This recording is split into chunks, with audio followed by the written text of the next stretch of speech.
If you own a Jeep, Ram, Dodge, or Chrysler built in the last couple of years, there is a number you need to know: 955,000.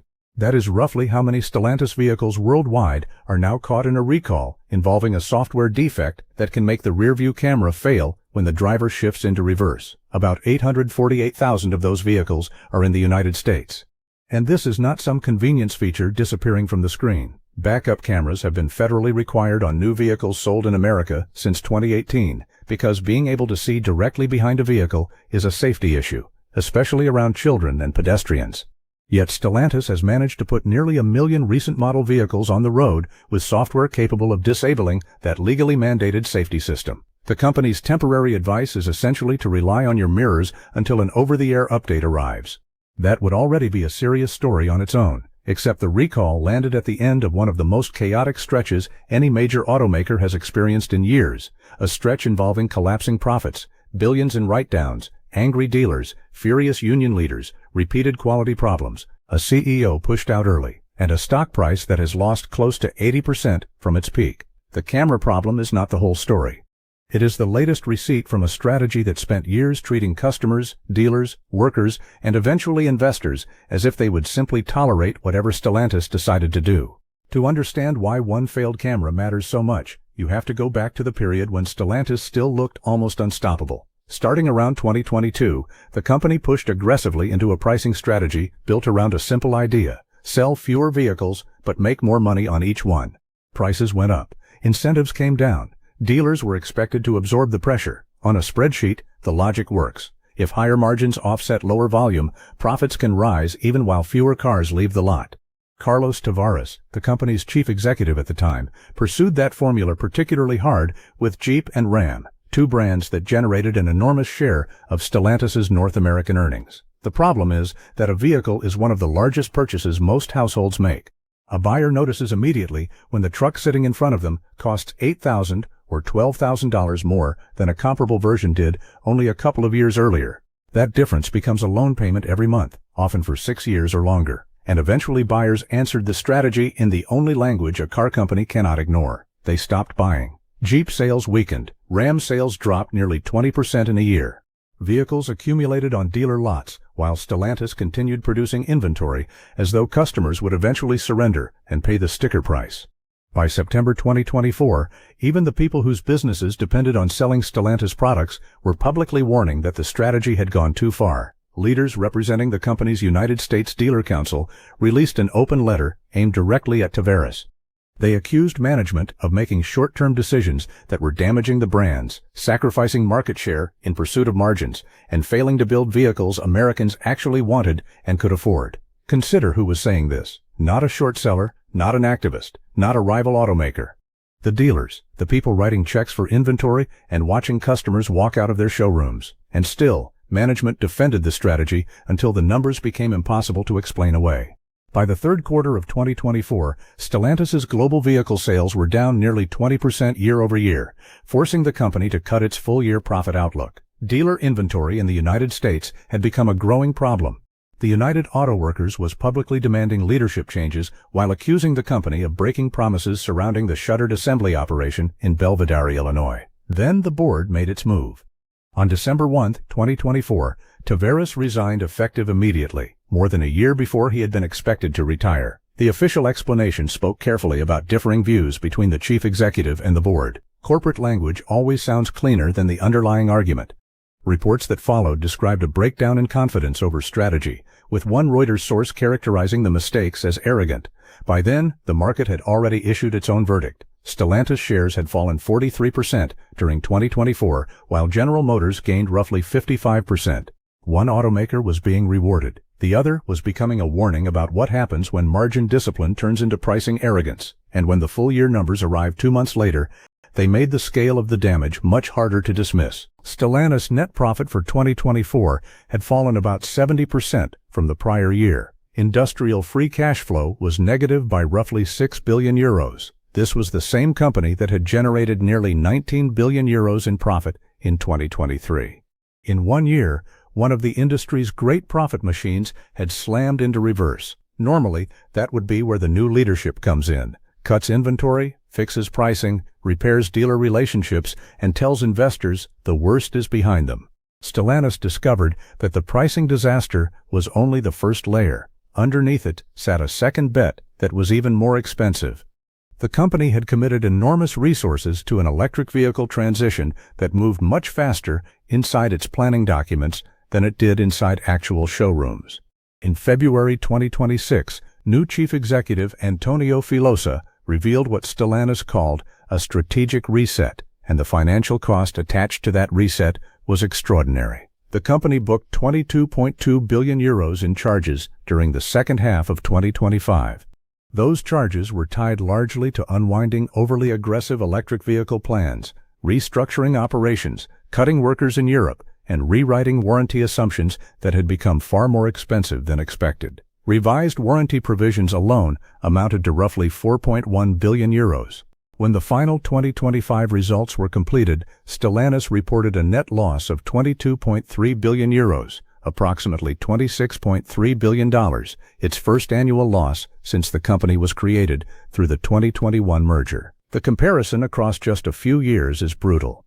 Profit above 18 billion euros in 2023. Profit of roughly 5.5 billion euros the following year. Then a loss exceeding 22 billion euros in 2025. That is a swing of almost 28 billion euros in 12 months, and more than 40 billion euros when you compare the 2023 profit with the 2025 loss. Markets fluctuate, product cycles turn, recessions happen. This was something different. Stellantis had to acknowledge that some of its most important assumptions about demand, technology, production, and pricing had been wrong at the same time. The consequences spread quickly. The company suspended its dividend for 2026.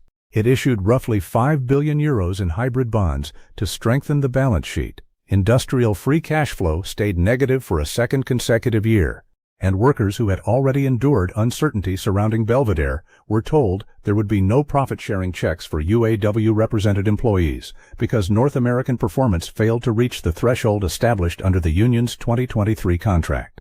For employees who had heard promises about reopened production, future vehicles, and battery investment, that was not an abstract accounting adjustment. It was another promise that had not turned into reality. Filosa himself eventually summarized the strategic mistake in unusually clear corporate language. Stellantis, he acknowledged, had spent years overestimating the speed of the energy transition. Translation: the company invested as if the next automotive market had already arrived, while a significant part of its existing customer base was still asking for the products Stellantis was moving away from. Tens of billions were committed before demand fully validated the plan, and when management reversed course, the expense had to be recognized all at once. But financial losses can be rebuilt, balance sheets can be repaired, factories can be retooled.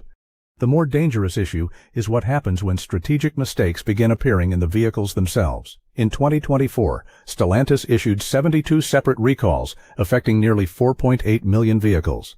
That was more individual recall campaigns than any other automaker in the United States recorded that year. Tesla, for comparison, issued 16. One bad supplier can cause a recall. One defective component can affect hundreds of thousands of vehicles.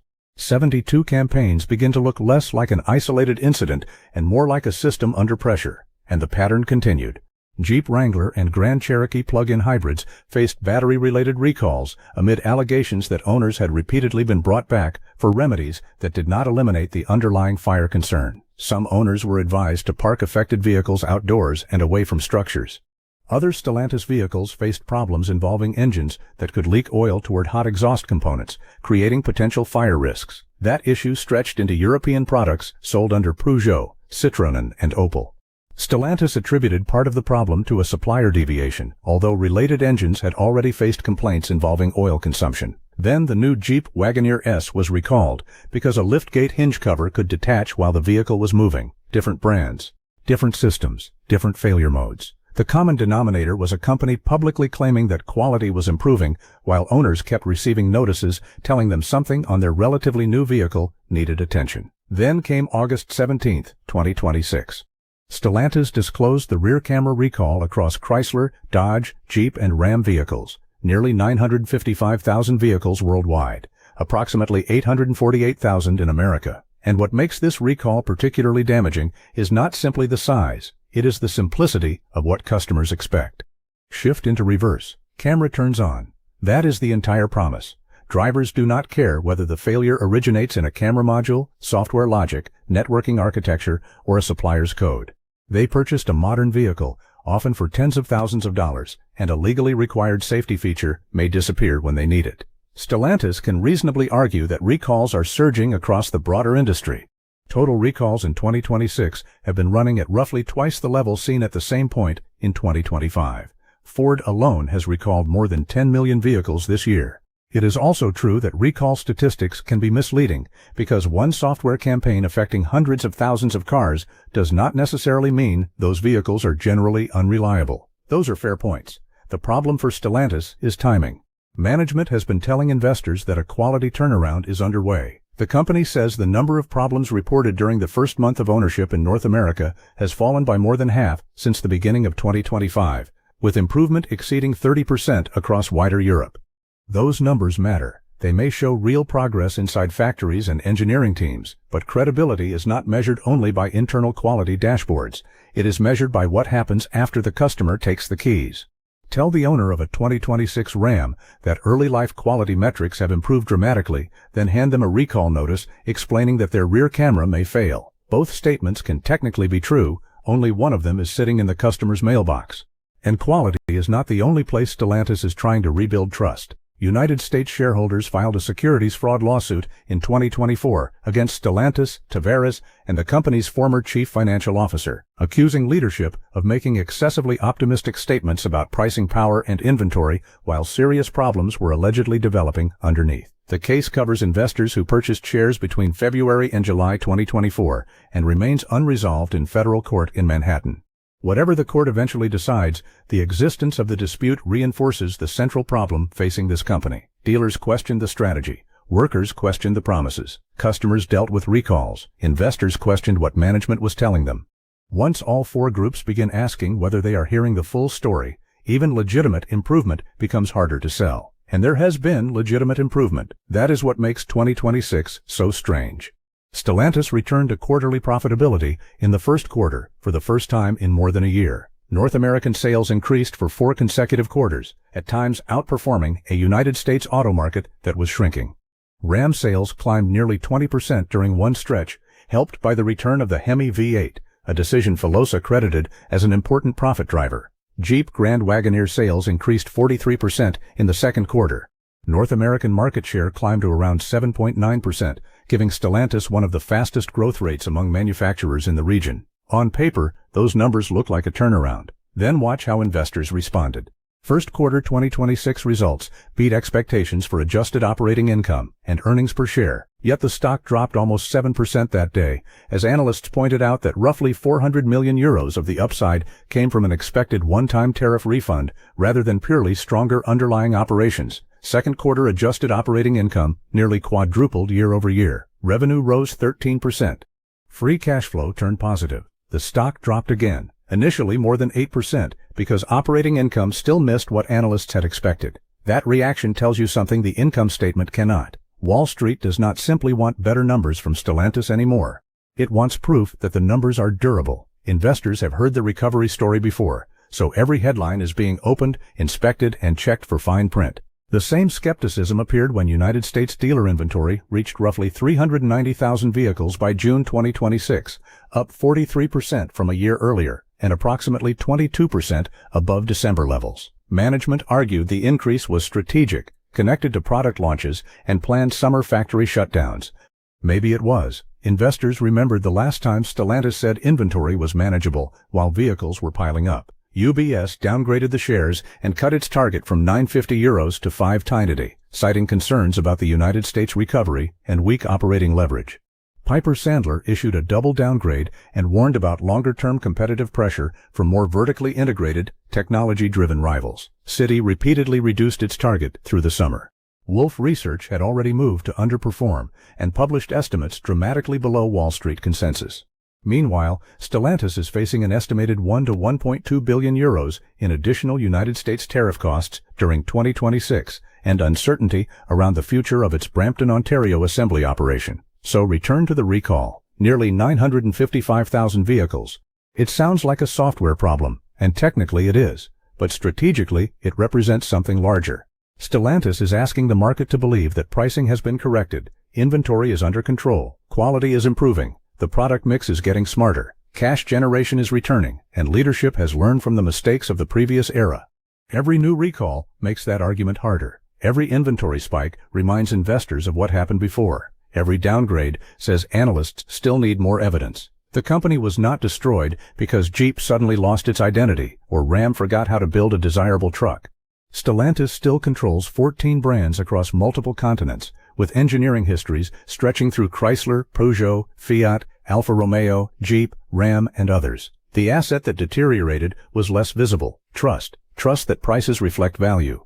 Trust that production decisions follow customer demand. Trust that management will tell dealers what is really happening. Trust that workers will see promised investment. Trust that a new vehicle's federally required camera will work when the driver selects reverse.